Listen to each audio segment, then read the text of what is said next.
Good morning, everyone. This is Pastor Molara Obiwumi, the pastor in charge of the Redeemed Christian Church of God, Seat of Mercy, Williamstown, New Jersey, and the visionary for the Kingdom Jobs International. Blessed day to you today.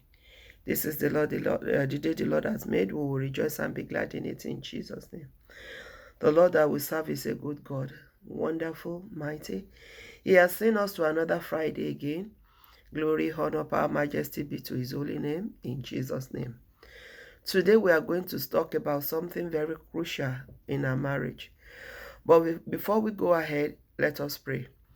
Eternal Rock of Ages, we worship you. King of kings and Lord of lords, we adore you. You have done so much for us, we appreciate you. We say be thou exalted in Jesus' name. Today we go into your word. Holy Spirit, come and speak to us. Take control, O Lord, and let your name be glorified. In Jesus' name we pray. Amen. I'm going to read from the book of 1 Corinthians chapter 1 verse 10. 1 Corinthians 1:10, and it says, Now I beseech you, brethren, by the name of our Lord Jesus Christ, that ye all speak the same thing, and that there be no divisions among you, but that ye be perfectly joined together in the same mind and in the same judgment. And I'll read another version that says, Good News Version, by the authority of our Lord Jesus Christ, I appeal to you all, my friends, to agree in what you say, so that there will be no divisions among you. Be completely united with only one thought and one purpose. May the Lord bless his word in our hearts in Jesus' name. Amen. Today, I want to talk about finances, unity, how to be united in our finances. The Lord will bless you as you do so in Jesus' name. So I'm going to talk about finances, like I said. I want us to know, like the Bible passage I read said, we have to be united. That means as husband and wife, we have to be in unity. We have to have the same mind. We have to have the same thoughts. So whatever we are trying to, do must be together. Now, I write it down here that when you are single, it is whatever you like you do with your money. I remember when I was single, I always believed that it is my body did the job, so my body should be treated first.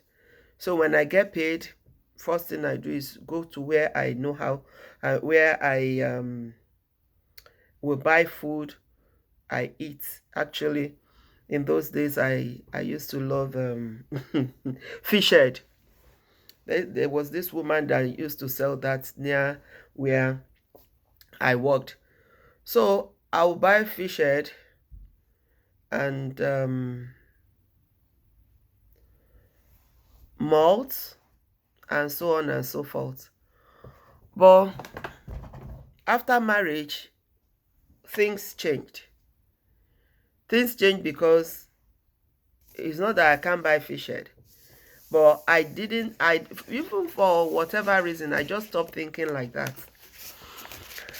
I would buy things like clothes and stuff, and from my salary, I can just pay whatever I buy and leave it at that. But after a while, I realized that I can't do that anymore. Not because my husband fought, not because I fought, but because at a point in time, I realized it wasn't worth the trouble. So when you are single, you do what you like with your money. But when you get married, now there are two of you. Two of you, more responsibilities and so on and so forth. So you can't do what you like with your money anymore. And then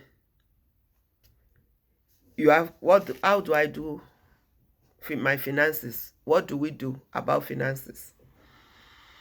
I am not I'm not teaching finances. I'm just teaching marriage, how it works. because if I want to teach finances, I would go from another dimension. But I'm just talking about how what we should do. I said, now you need to know, both of you need to have the same mind. You have to, excuse me, have the same goal. You need to do everything as one. Remember, the Bible says in the book of Genesis, chapter 1, that both of them, they become one. Verse 28, that when a man and a woman will come together and become one flesh. That means you should have one goal. You should have one purpose. It is not that somebody will be saying, my family is more important, or my whatever is more important. Like I have said when I was talking about the foundation of marriage, that's the most important person to you in your life is your spouse. Not your mom, not your dad, not even your children. So you have to put that at the back of your mind when we are talking about finances. And both of you have to learn to trust each other. Again, both of you have to learn to trust each other. So when you must totally open up to each other. The husband should know how much you earn, and the wife should know how much you earn. Don't say, if a woman knows how much I earn, then she has seen all of me, then she won't respect me. It doesn't work that way. The way it works is that both of you, we know what you earn. We know, so that you can know how to calculate. I remember when I was young, my mom would be asking my dad to give her some money that is way more than how much he earned, just because she didn't know how much he was earning. So I will just give an example, not my parents now, just usually a guy earns $5,000 a month. You pay rent, you do this, you do that, and at the end of the day, maybe the change the guy has is like $500.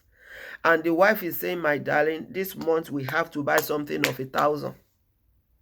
And the man will say, I don't have the money. The woman will say, because she doesn't know how much you have.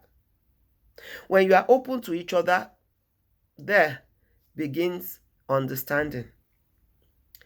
Then your finances have to be planned together, so there is no trouble and the burden is not on one person.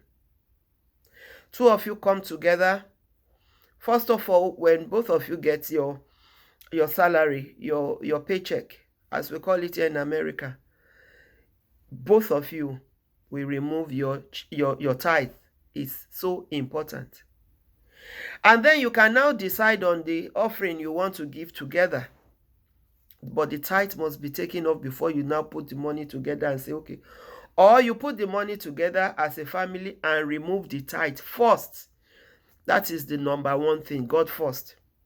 After that, all the things you need to do, your bills that needs to be paid, your feeding allowance, depending on how you buy your food or how long it takes for you to get your paycheck. Let's assume you get your paycheck every other week. What you will eat, the things you need to buy for food, for feeding, you remove it. This is how much we spend monthly on food. Then after removing all the bills, the food, feeding allowance and stuff, you have talked about how much you want to give God. Then you look at how much you have for people that have parents. How much do we want to give our parents monthly? It should be an agreement between both of you. Somebody cannot just get up from anywhere and say, oh, my mommy wants to build a house, so all my salary goes to her. No. You have to discuss it and agree on it. And it is whatever you agree on that stands, because the most important person to you in your life is your spouse. That is key. You have to discuss. I said First of all, you remove your tithes, both of you. Number two, you put money, your bills, then gifts to parents, to siblings, to everything. Sometimes it goes to one side more, because some husbands or some wives, we have 5 6 siblings, while the other one has only one. But both of you have to know that the moment you guys got married, his sister becomes your sister, her sister becomes your own sister, his brother becomes your brother, your mom becomes the same. You both are the children of that same mom. So you agree on how much it should be, prayerfully, monthly, unless there is an emergency. You decide on how much you want to save together. Then after that, you have loose change. When I say loose change, I mean the money that is remaining, both of you, because no matter what you are doing, there should be loose change. There should be money anybody can use as they like. If I now get my own loose change, I may decide to now carry that money and give my mom. It doesn't matter. My husband will not ask me what have I done with it. And also, as you get your money, is how you determine what to do. Also, I already talked about having money, spendable money that you can spend as you like. So I have said the most important person in your life is your spouse. So I am looking at a situation where you are not paid monthly. Maybe you get paid every day, like you work for yourself like me. Sometimes job is tight, sometimes job is good. The couple should have understanding. Now, finance in marriage is not one size fits all.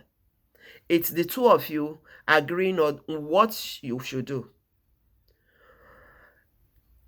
The important thing there is that there should be agreement. There should be understanding. Some family, they will say, okay, you pay this bill, you pay that bill. I'll pay this, I'll pay that.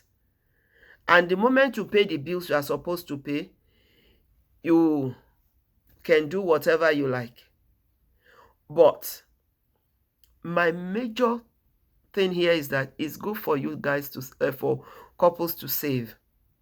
Because there will be rainy days, there will be time like pandemic like this, that one cannot work, so that one will find something to fall on. It is difficult to save when you don't have enough money. But prayerfully, one can be putting change here and there. Also, we have to know that for it to be easy for us to do all these things I'm saying, you have to have the same God. You have to have the same belief in that same God. And the one that has told us that we have to have the same mind that give us the grace is the Lord Jesus. Both of you have to be born again. Because when you are born again, it is easy for you to believe what God has said. It is, if you can trust Jesus that you have not seen, then you'll be able to trust that man that you see. If you love Jesus that you have not seen, you will show that love to your husband. Nobody is more important to you. The only more important to you person to you is the Lord Jesus. After Jesus is your spouse. Before your children, you can't say, as long as my children. No, you are wrong. Whether you are a man or woman, your home is very paramount. There must be understanding, especially in every area, even your finances. Sit down and think about it.